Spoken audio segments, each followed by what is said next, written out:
Bismillahirrahmanirrahim. Faslun utawi iki iku fasal. Wal hijru utawi nahan tasarruf iku ala sittatin ing atase wong nenem. Asobiyu suici iku bocah cilik. Wal majnunu lan kaping pindhone iku wong edan. Wasafihu lan kaping telune iku wong bodho. Al-mubadziri kang mubadzirake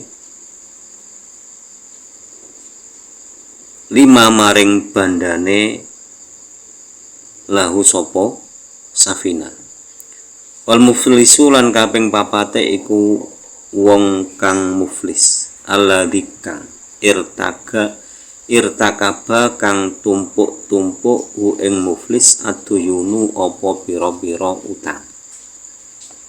Wal marindu lan kaping limone iku wong kang loro fima ing dalem barang zada kang tambah apa ma ala sulusi ing atase sak pertelon. Wal abdu lan kaping leme iku kawula alladzi kang lam yu'dzan kang ora den idini sapa alladzi sapa lahu alladzi fit tijarati ing dalem dagang. Pasal ini menjelaskan tentang enam orang yang tidak boleh ditasarofi harta. Jadi terhadap 6 orang ini hartanya harus ditahan, dikendalikan. Jangan sampai dipasrai memegang harta. Yang pertama, anak kecil. Jadi anak kecil itu misalkan kok orang tuanya itu kewaya terus kalau istilah orang sekarang kan sultan. Nah, lalu misalkan kedua orang tuanya meninggal, hartanya itu harus dikendalikan dan keperluan anak kecil itu apa, itu saja yang dipenuhi. Misalkan sekolah butuhnya sepeda ontel, ya dikasih ontel. Jangan terus karena orang kaya terus dibelikan mobil. Tidak seperti itu. Jadi harus dikendalikan. Jangan sampai mengendalikan hartanya sendiri karena belum waktunya, belum bisa. Kemudian yang kedua itu orang yang gila. Jadi orang yang gila meskipun punya banyak harta, itu hartanya harus dikendalikan. Siapa yang mengendalikan? Ya, yang mengendalikan harta itu tentunya pihak pemerintah. Tadi ini harta itu dikelola karena orang yang punya itu gila, harta itu dikelola. Kalau keluarganya amanah, biar keluarganya yang mengelola. Kalau tidak ada yang amanah, itu diambil oleh pemerintah, dikelola hartanya. Terus itu untuk kebutuhan orang yang gila tadi. Tapi orang gila tidak boleh dipasrahi harta. Kemudian yang ketiga itu asafi, orang yang bodoh, yang suka menghambur-hamburkan uang, menghambur-hamburkan harta. Misalkan gini. Jadi orang yang bodoh itu jangan dipasrai harta. Misalkan nggak tahu hitungan, bawa uang 1 juta terus pergi ke pasar, kemudian ditawari orang misalkan 1 bendel kangkung, disuruh beli 500.000 mau, karena memang nggak tahu uang itu 500.000 itu bisa beli buat apa aja, kan nggak tahu, karena kebutuhannya cuma dapat kangkung 1 gendel, ya itu kan keterlaluan. Makanya orang yang bodoh yang suka menghambur-hamburkan harta itu jangan sampai dipegangi harta, harus dikendalikan hartanya. Kemudian yang keempat itu orang yang muflis, orang yang selalu rugi. Maksudnya orang yang selalu rugi gini. Jadi orang itu selalu saja utang. Misalkan sudah dikasih modal untuk dagang, tapi modalnya habis, utang lagi, utangnya dilunasi, kasih modal lagi, utangnya lagi habis, dagangannya habis, utang lagi, sampai 3 kali. Kalau orang seperti itu jangan dipegangi harta. Jadi cukup, misalkan orang seperti itu mau minta apa, misalkan beli rokok ya dibelikan rokok, minta makan ya diberikan makan secukupnya. Jadi misalkan makan 1 hari 3 kali, rokoknya misalkan 1 bungkus, untuk ngopi ya seharga itu saja, jangan dipasrai uang, karena orang yang seperti ini akan selalu rugi terus. Jadi harus dikendalikan. Kemudian yang kelima itu orang yang sakit.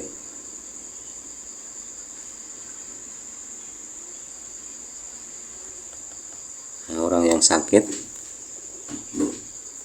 yang meninggalkan barang yang masih sepertiga.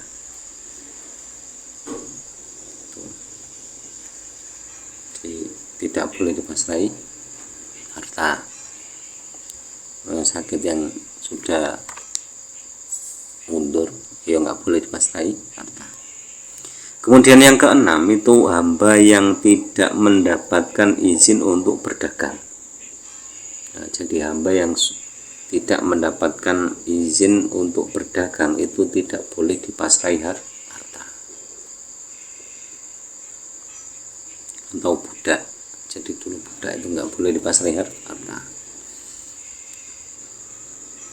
Wa tasarrufu sobi utawi tasarufe bocah cilik, wal majnuni lan wong edan, wasafihi lan wong bodoh, wairu sahihin iku ora sah.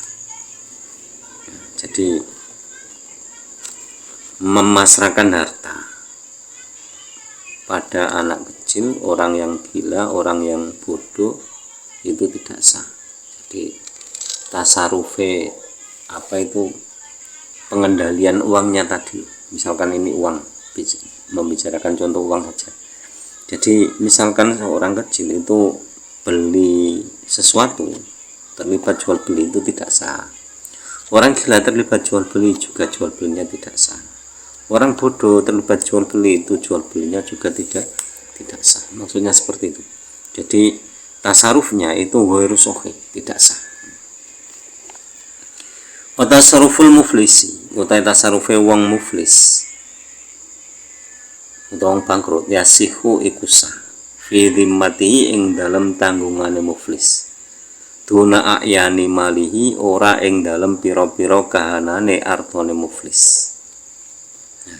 Kemudian orang yang muflis, orang yang selalu bangkrut, yang rugi, itu tasarufnya masih sah selama itu masih dalam tanggungannya.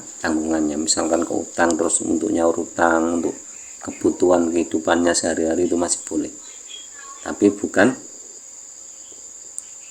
dari harta bendanya yang masih banyak, misalkan tersimpan, itu dikendalikan. Wa tasarruful marinti utawi tasarufe wong kang loro fima ing dalem barang zada kang nambahi apa mah ala solusi ing atase sak pertelon mau kufun iku den endek ala ijazatil warosati ing atase olehe nglurusake ahli waris mimbadihi ing dalem sause matine marit. Nah, ini jadi kenapa kok orang yang sakit mendapat tambahan 1/3 itu ditangguhkan tasarufnya, jadi tidak boleh